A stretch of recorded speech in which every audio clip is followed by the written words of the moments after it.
इस चैप्टर के शुरुआत में हम देखते हैं ली हेतौन को, जो कि एम्बैरेस होते हुए कहता है, आपका कहने का क्या मतलब है? शीरा जवाब देते हुए कहती है, मैंने ही ये ऑर्डर दिया था और मैंने बटलर के माध्यम से विनम्र इनकार स्पष्ट रूप से व्यक्त कर दिया। इस एस्टेट के अंदर कौन आ सकता है, इसका निर्णय लेने का पूरा अथॉरिटी इस फैमिली के हेड के पास है। करंटली ब्रिलटोक्सन फैमिली का हेड अभी मैं हूँ। मेरे इंटेंशन को आप जानते हैं, फिर भी मार्कस आप बेमतलब की इशू क्रिएट करने की कोशिश कर रहे हैं। ली हेतौन ये सुनकर शांत रहता है और वे कहती है, नोबल सोसाइटी के अंदर इस तरह के डिस्प्यूट जब भी इमर्ज होता है, तब रिश्ते को बरकरार रखने के लिए वो व्यक्ति अपने सर्वेंट के ऊपर सारा गुस्सा निकाल देता है। ली हेतौन अपना इतना बेइज्जती होते हुए देखकर बहुत ही गुस्सा हो जाता है और वे अपने गुस्से को मुश्किल से काबू कर पा रहा था। शीरा उसके ये हालत को देखकर मन ही मन में कहती है, ली हेतौन को इतना बेइज्जती आज तक किसी ने नहीं किया होगा। मुझे पूरा विश्वास है इस समय वे बहुत ही दुखी होंगे। शीरा इतना सोची रही थी, तभी उसके नजर उसके आजू बाजू में खड़े मेड के ओर जाती है और वे नोटिस करती है वे लोग आपस में बातें बना रहे होते हैं। तभी शीरा सोचती है, मैं तो इस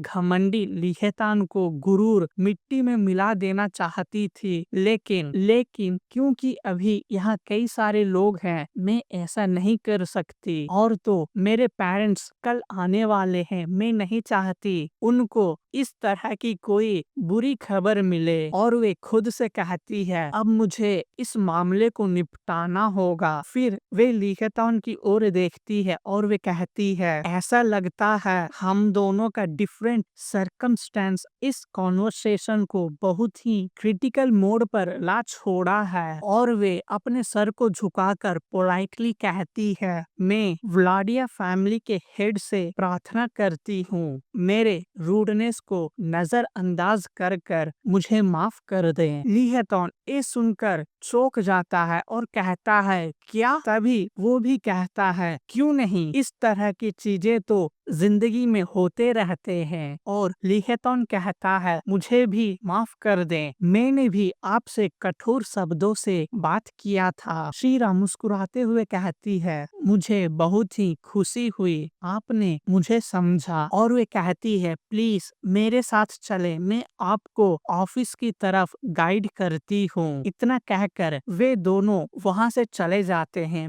बटलर ये सब देख रहा होता है, तभी उसके बगल में हेड मेड आकर खड़ी होती है और वे कहती है, हेड बटलर क्या तुम ठीक हो? बटलर चैन भरी सांसें लेता है और वे कहता है, हाँ। और वे कहते हैं, आपको एक बात की ध्यान रखना होगा, यहाँ जितने भी सर्वेंट थे उन सबको चुप रहने के लिए कह दीजिए। यहाँ जो कुछ भी हुआ है उसके बारे में किसी से ना बात करने की ऑर्डर दे दे, क्योंकि यंग लेडी ने अपने आप को झुका लिया और वे नहीं चाहती हैं इस मैटर को किसी गॉसिप की तरह यूज किया जाए। हेडमेड कहती है, ठीक है, मैं आपके बातों को समझ गई। इतना कहकर वे भी वहाँ से चली जाती है। सीन वहाँ कट होता है और हम देखते हैं शीरा के ऑफिस, जहाँ शीरा कह रही होती है, तो आपको ऐसा क्या काम हो गया जो आप अचानक यहाँ आ गए मार्कस? व्लाडिया कहते हैं, इससे पहले कि मैं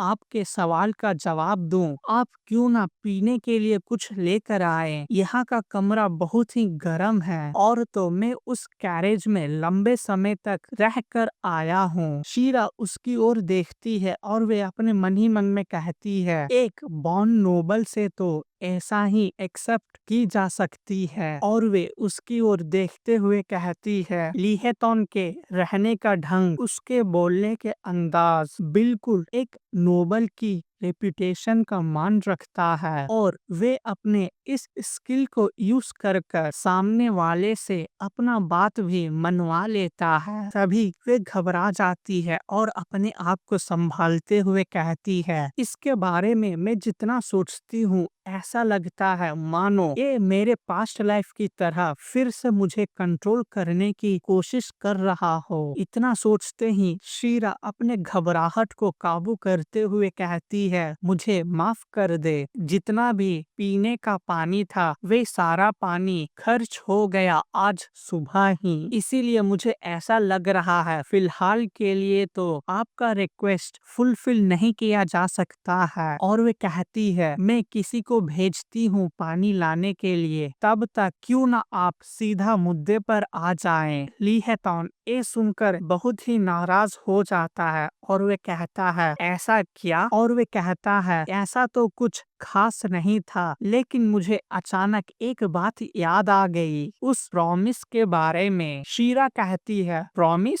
मार्कस तभी कहते हैं, मार्कस जैक्सन के पार्टी में मैंने आपको एक प्रॉमिस किया था और आपने भी ये कहा था आपके यहाँ गुड क्वालिटी का लिकर है और आप मुझे ट्रीट भी देना चाहते थे। शीरा को तभी वे सब याद आ जाता है और वे अपने आप से कहती है, क्या इसे ये सब अभी भी याद है? तभी वे ली हेतौन को देखते हुए कहती है, ऑफ कोर्स मुझे भी याद है, लेकिन आप इसके बारे में सोचकर खुद को क्यों इतना परेशान कर रहे हैं? इतने में ली हेतौन पूरे जोश में आता है और वे कहता है, नहीं, मैं ली हेतौन ब्लाडिया हूँ और एक जेंटलमैन हमेशा अपने कहे गए शब्द पर खरा उतरता है। इतना कहते ही ली हेतौन शीरा की ओर अपना हाथ बढ़ाता है और वे कहता है, क्या आप मुझे एक चांस नहीं देंगे मुझे खुद को प्रूफ करने के लिए? शीरा इतना सुनते ही मुस्कुराते हुए खुद से कहती है, क्या ली हेतौन सच में इसी के लिए इतने दूर तक आया है? और वे उसकी ओर देखते हुए सोचती है, अगर ये केवल मीटिंग करने के लिए आया था तब तो ये आसानी से अपने मैंशन में रहकर भी कर सकता था, अपने कोई सर्वेंट को भेजकर एक मीटिंग तो आराम से फिक्स कर देता, इसके लिए इसे यहाँ खुद क्यों आना पड़ा? और वे कहती है, इसके आउटफिट को देखकर ऐसा लग रहा है ये कोई इम्पोर्टेंट ओकेशन में डालने वाले शूट है। और वे तभी कहती है, मार्कस आप मुझे दोबारा बुलाए हैं, इसके लिए मैं तहे दिल से आपका शुक्रिया करना चाहती हूँ। इसे सुनकर ली हेतौन एकदम से खुश हो जाता है और वे कहता है, अगर ऐसी बात है तो। इतने में शीरा उसके बातों को काटते हुए कहती है, लेकिन मेरे पेरेंट्स कल आने वाले हैं और तो मेरी मदर का भी हेल्थ सही नहीं रहता है, मुझे उनका ध्यान रखना होगा। ऐसे सिचुएशन में मैं किसी तरह के ड्रिंक